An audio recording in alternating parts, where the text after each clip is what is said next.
Good evening and salutations, my GH fans. So, this review is going to be a little bit different.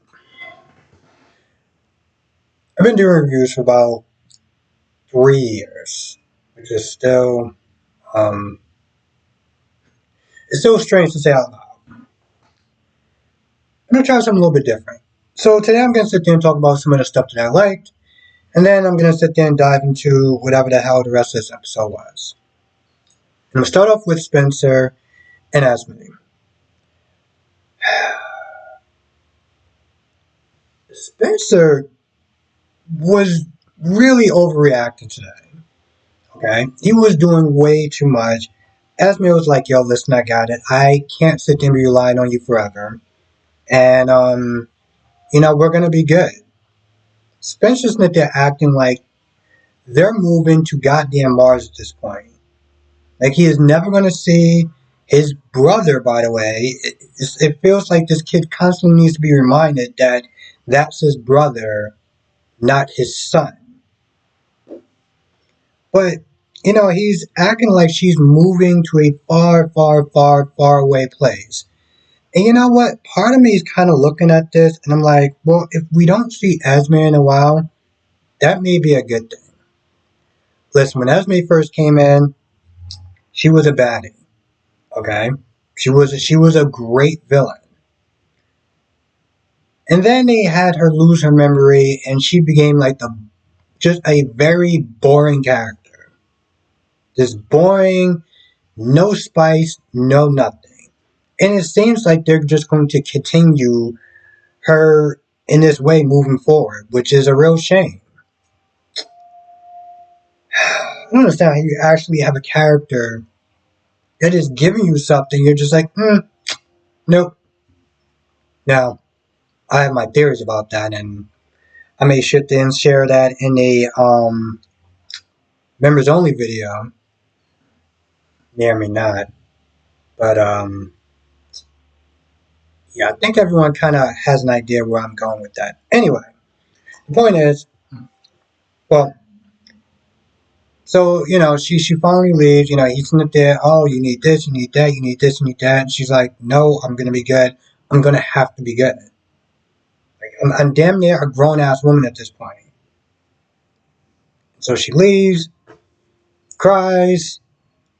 He's crying when he's not there saying his goodbye. He's crying when he says his goodbyes to Ace like he's never going to see that child ever again. I'm like, bro. Trina is doing tree shopping with Curtis Marshall, and I'm gonna be honest, this whole tree shopping thing is entirely pointless.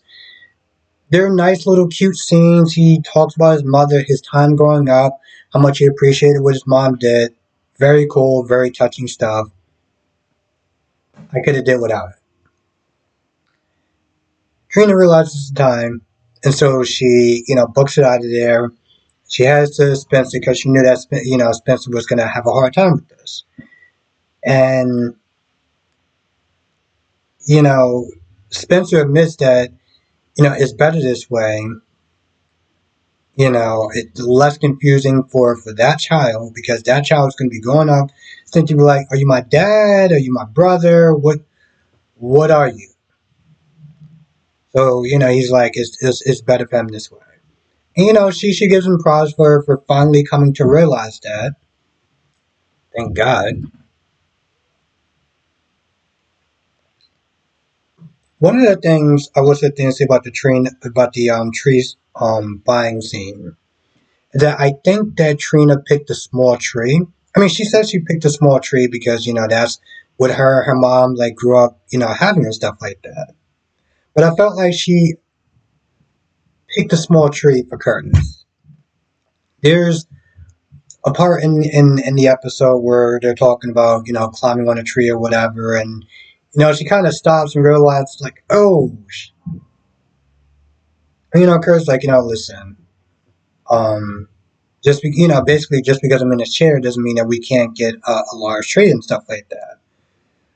But I think that she picked that tree because Curtis, is in a wheelchair. And Very thoughtful, very sweet of her. I'm not sure that's why she did. I know she said that was a story, but um, I don't know. I feel like partly she did it for Curtis. Now, the conversation between Liz and Jake, they're talking about Finn and the malpractice suit and stuff like that. And of course, Liz is more shocked that he knows about that stuff. Then you get into the whole Charlotte thing, right?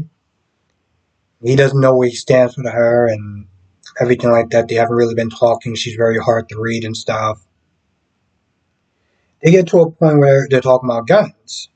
And one of the things that Jake says is that he hates guns. He like yells it out, right? I hate guns. He talks about gun control and stuff like that. And part of me was just like, oh boy. Whenever shows talk about controversial things, it gets very heated and it gets very divided. I remember that episode on Arrow. They talked about that. It was an episode and they included that stuff. And here's the thing about this particular part.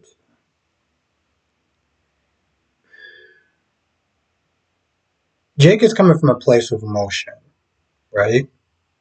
So somebody that he cares about got hurt by a gun and that's his first natural reaction. I think that's a lot of people's natural reaction.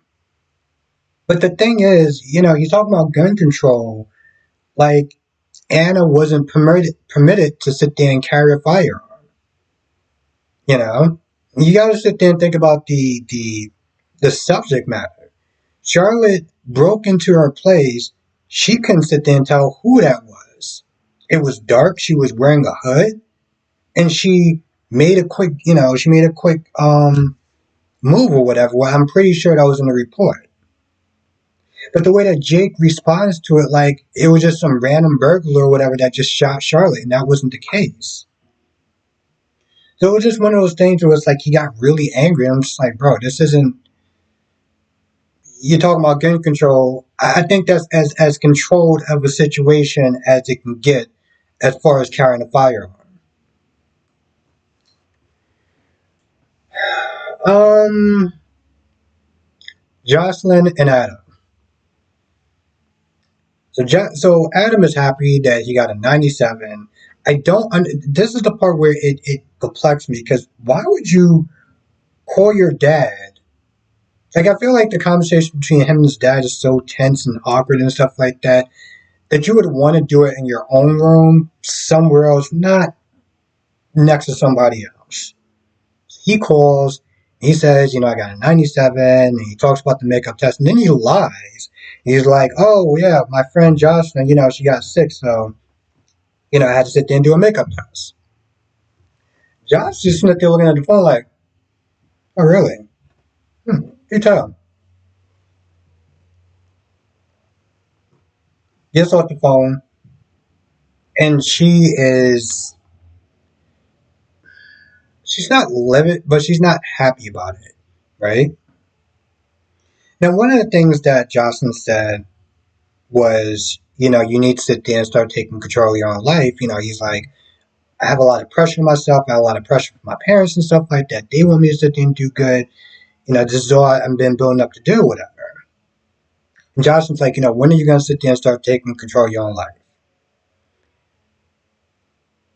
And maybe she said that out of frustration and anger because, one of the things she said was like, I don't like people lying on me.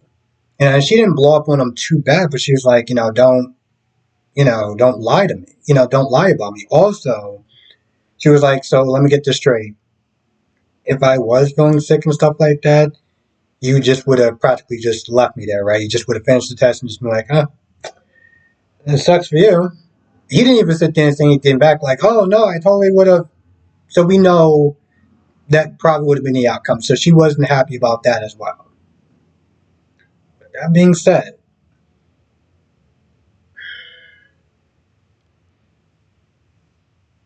I find it kind of messed up that she is judging him She doesn't live his life. She doesn't walk his shoes, and she doesn't have his parents. Her parents are very understanding. Her parents just want her to be happy. That's a very beautiful thing to grow up in that nurturing environment.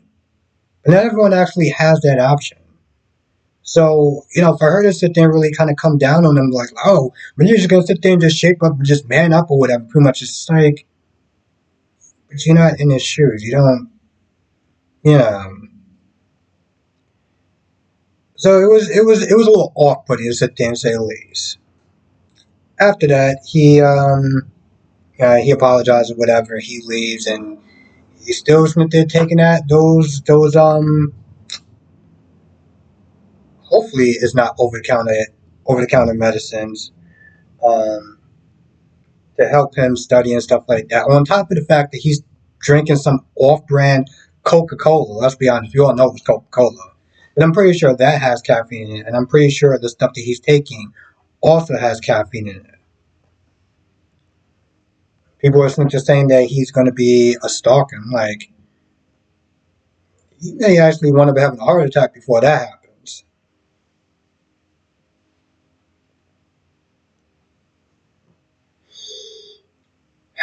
All right.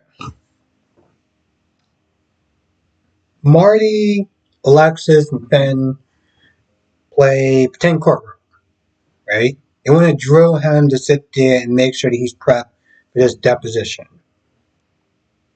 The whole point of this exercise is to try to teach him about making your answer as short and as concise as possible, not lose it. You know, they asked him. They one of the other things I noticed was like I felt like Alexis actually missed being in the courtroom. I felt like she missed being in the courtroom. Like this is kind of a somewhat out of place thing for Alexis to do is to sit there and be a journalist. I think that part of the reason why maybe they actually picked the journalist thing, not gonna be wrong, is maybe to give him a love, maybe to give her a love interest in Gregory, which clearly that was not going to happen for reasons unknown. It's like chance on Y&R deciding to be in business. He's been a cop for a very long time. It's like, oh, you're a businessman. It's like, huh? Anyway, they try to prep him. He loses it over a question as far as the medication that he gave this patient. And basically, there was like, do you think the symptoms that he was getting could have been from anything else other than what you prescribed him or something like that? Or his condition, the tapeworm and stuff. And he gives some sort of smart ass response.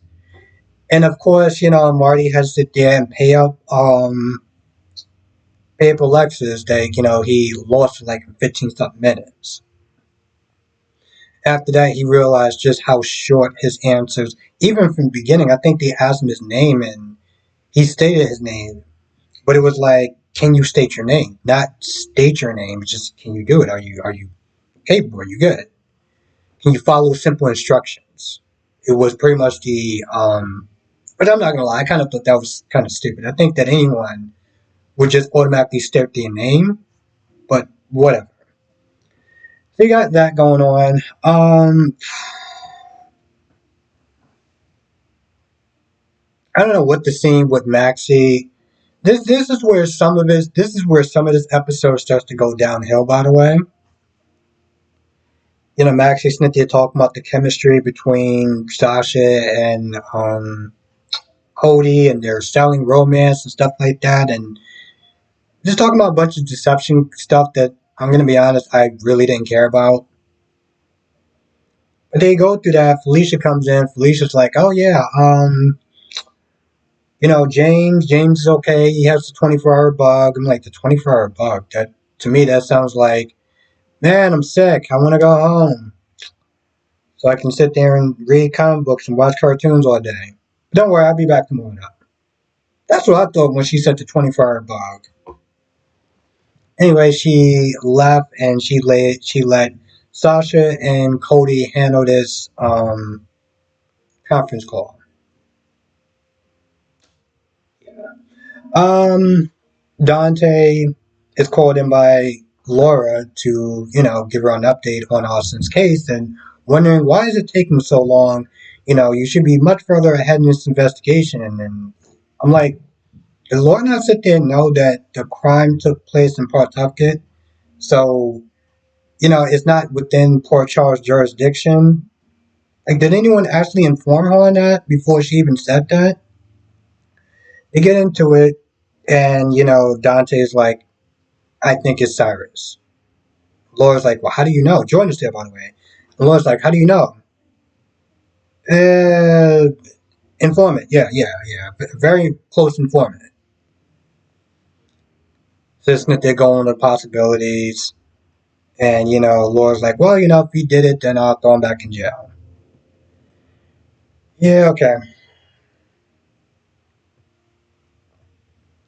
I don't really see that happening, but sure.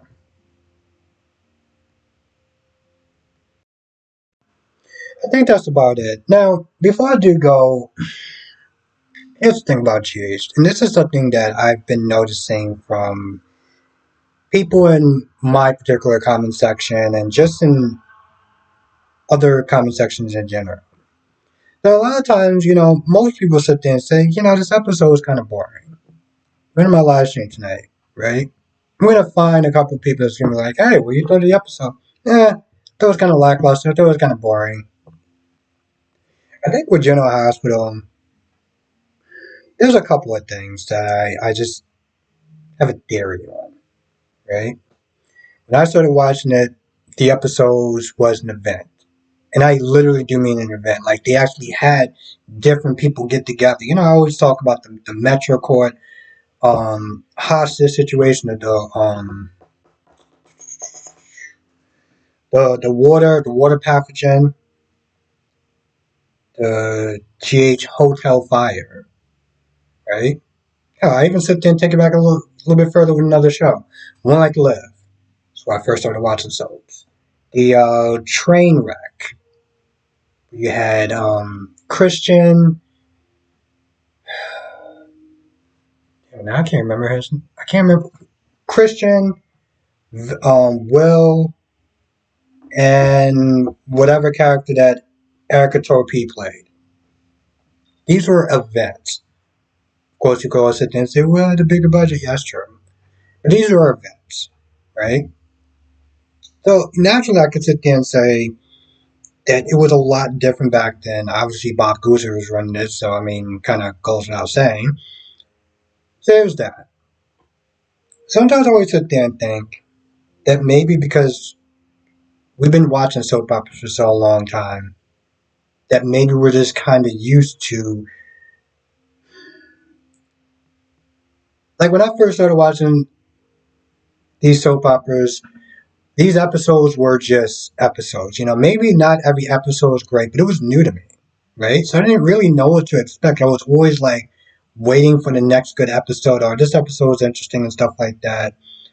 And I feel like in some ways, like we kind of got so used to the show that it, like we're loyal to it. We've been watching for a long time. We're used to it. It's become part of our lives. But on some level, we kind of got bored, right? So if the episode doesn't really hit in a really good way, then we're disappointed. And that's okay. That's totally natural. I know there's a lot of people will sit there and defend it and say, well, it's a slow burn.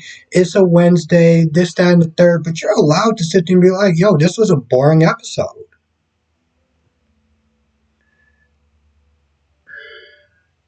I also felt like we just got used to it. So it's like it doesn't excite us the same way it did. It's kind of like Deadpool 1 and Deadpool 2, right? On some level. And just stick with me for a minute. First one, we did not think it was going to be as good as it was. Second one, we kind of knew. So it's like our expectations were a lot higher. And I guess in maybe some sort of ways, it's kind of like that with General Hospital or just some soaps in general. I say General Hospital because I do watch all four, and I can't really sit there and say it about days. It's not a shot at General Hospital. I'm just saying that's just what it is. I don't know. That's just my take on it. Anyway, yeah, if I forgot anything, you know what to do. Come to the live stream tonight, 8 p.m. Eastern, 5 p.m. Pacific. We'll sit there and talk about all the shows. General Hospital, Days of Our Lives, Born and Beautiful, and Young and Restless. And with that being said, I'm going to go. I'll see you in the next video.